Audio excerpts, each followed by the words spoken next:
Hello, welcome to my channel. My name is Heidi, and in this video I'm going to talk about all the books I read for the month of March. So March was a pretty slow reading month for me. I kind of had a reading slump towards the beginning, and I slowly crept back into reading towards in the middle of March. So I ended up doing most of my reading towards the end, the last 2 weeks of March. So I didn't get too much reading done, but still quite a bit for me anyway. So the first book I want to talk about that I read for the month of March is Animal Farm by George Orwell. I've had this book on my TBR for the longest time.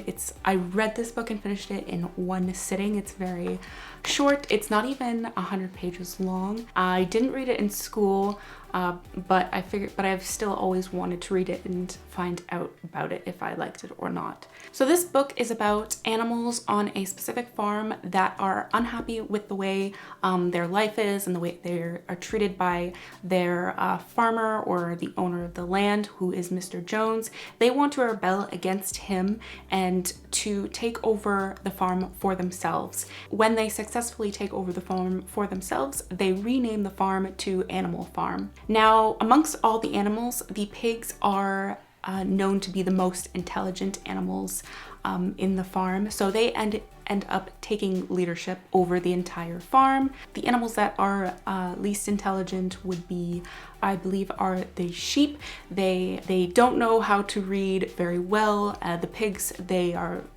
do well with reading and they write as well, so they're able to lead the farm and to keep them afloat when it comes to food and just keeping up the farm for themselves and to live a better life than they did once with Mr. Jones having power over the land. As the story continues, the pigs seem to be gradually becoming more and more powerful and abusing their power, and it seems that the farm is getting worse and worse off than they previously did when Mr. Jones was taking over the farm. This book was really well written. It was written in a very simple, the storytelling is done in a really simple way, a really easy way to understand. I believe this book was written in a very simple way where it could be translated easily in many different languages. This book shows how easily the ignorant animals can be misinformed and how the intelligent animals like the pigs can easily gain power from manipulating and gaining their support because of their unwilling to understand really what's going on the farm. At the beginning, when the animals took over Animal Farm, their intentions were really well, and with the power that the pigs had, it was very easy for them to take advantage of the situation and to take most of the gain for themselves. Now, the ending of this book was very interesting. It doesn't end in a happy note. It seems like it's a vicious cycle. It seems like it's very in tune to reality, and I feel like it's a really powerful story to remind you to stay informed with what is going on, not only in politics, but what's going on in your day-to-day life, not to be ignorant to the things going on. I think it's interesting to think about what we see on social media, to really research and have an understanding of what's truly happening on in the world. And I think that's the biggest thing I liked about this book. It showed in a very simple way how people in higher power can really use it to their advantage and can really corrupt something that was once meant to be good and turn it into something even worse than it previously was. So I'm really glad I finally picked up this book. I definitely will read it again. It's so small. It's not even 100 pages. I could get it done in one sitting. So it's a really great book to have. For Animal Farm, I gave that a 5 out of 5 stars. Moving on to the next book that I read this month, I completed reading Harry Potter and the Goblet of Fire. I am reading this book with my brother and sister. We are watching the movies together, we are reading together, and this month I finished the 4th book in, seven books? And I finally completed this one. These books are getting longer, the texts are getting smaller, so there's more information in each book. While I did enjoy this book, I do think the 3rd book was definitely my favorite. so far, and I think it may continue to be my favorite book. This is my first time reading the Harry Potter books, and it's the first time me and my brother and sister are reading the books together. So we're having a really fun time being able to buddy read. I never really get to have a buddy read, so this is really nice that we can finally not only read the books together, but we can watch the movies together and really talk about them. The funny thing is about these books is I'm reading and watching the movies back to back. So obviously the book is more entertaining than the movies at this point, because there's so much that is left out of the movies. Even though the movie for the fourth movie, it was like 2 hours and 37 minutes, and it was like, that's such a long movie, but there still was so much that was left out, and that I wish I would have seen in the movies that was just in the books. So I'm having a really fun time with the story. I ended up giving this a 4 out of 5 stars.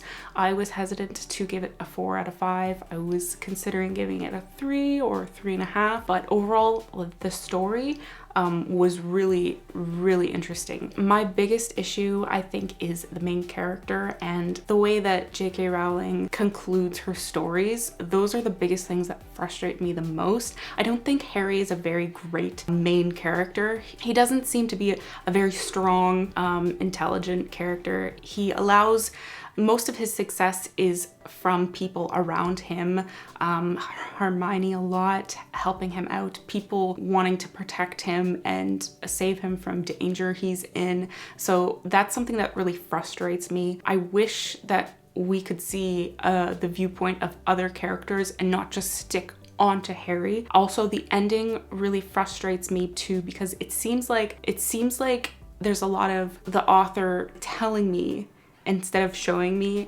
the conclusion of novels, and it's always through conversations characters are having, and that's something that's really frustrating and I'm not crazy about.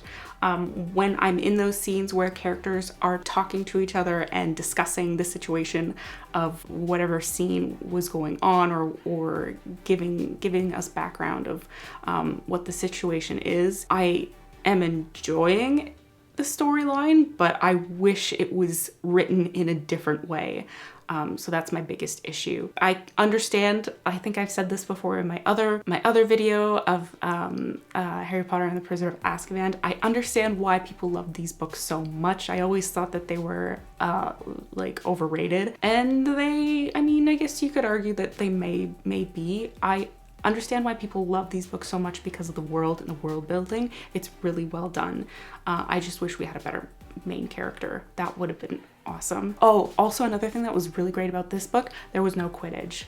I mean, there was in the beginning, but I kind of skimmed through, didn't really care. I don't care for the Quidditch scenes at all, so I'm glad to not see too much of that in the fourth book. Moving on to the third book that I completed this month, and that was Home Before Dark by Riley Sager. I really needed to get into some thriller novels for this month. I haven't been reading any thriller books for a while, so I thought Riley Sager's book would be a great way to get back into thrillers. So I just made a review video on this book. If you wanted to see it, you can. So basically what the story is we follow the main character of Maggie. Maggie is 30 years old, and she has a father that published a book, a true story book of when she was 5 and the family was living in a haunted house. Maggie does not believe that the house was haunted. She is not superstitious. She doesn't believe in ghosts, but she has the opportunity to go back into that house because her father had passed and she now inherits the house. She is able to go back into the house, and she is there to renovate and sell, while also wanting to know the mystery of if the house is actually haunted and what happened in that house. So it's like, I think it's considered a horror. I'd say it felt more thriller, mystery type story. So I love those kinds of things. So easy to get into. I was interested the whole way through. I was just so intrigued, and I was just anticipating what the ending would be the entire time. And I just had a lot of fun with it. It was a great book to get into. For Home Before Dark, I gave that a 4.5 stars out of 5. Okay, moving on to the fourth book, and that is The Priory of the Orange Tree by Samantha Shannon. Honestly, I didn't actually complete this book. This book is quite long. I didn't actually complete it entirely. I just got up to page 400 and part 3, A Witch to Live. I am not going to abandon this book, but I did want to talk about it just because I did read quite a bit of it, so I just wanted to mention this book.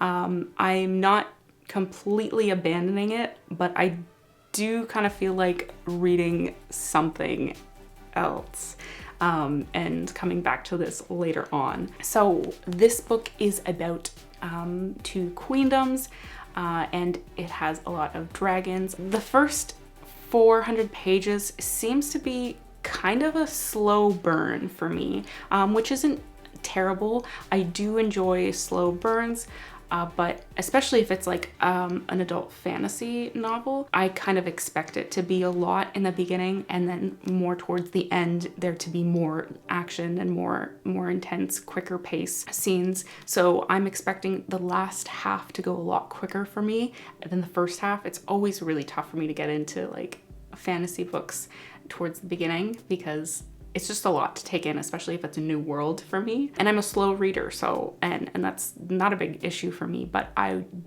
do want to move on to something else and then come and pick this back up again. This book is about 2 queendoms, and which have 2 very different sides when it comes to dragons. The one side views dragons as like these amazing creatures, like godlike creatures. The other side despises these dragons and is completely against them.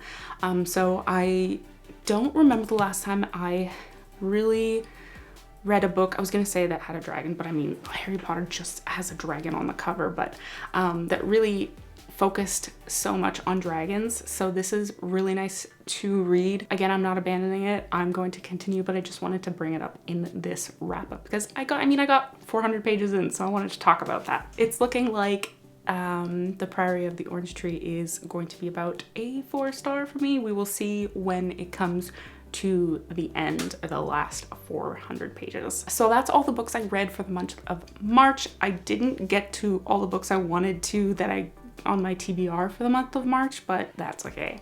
That's fine. I don't know if I'm gonna continue making TBRs just because I am such a big mood reader, and whenever I make a TBR, it's more so like me motivating myself to continue to read, because I don't always end up reading all the books that I put on like my monthly TBRs. So I may not create TBRs so much. Yeah, so those are all the books I read for this month. I hope you enjoyed this video. Let me know what books you read for the month of March or what you are going to be reading for the month of April. I thank you so much for watching my video and have a good one. Bye.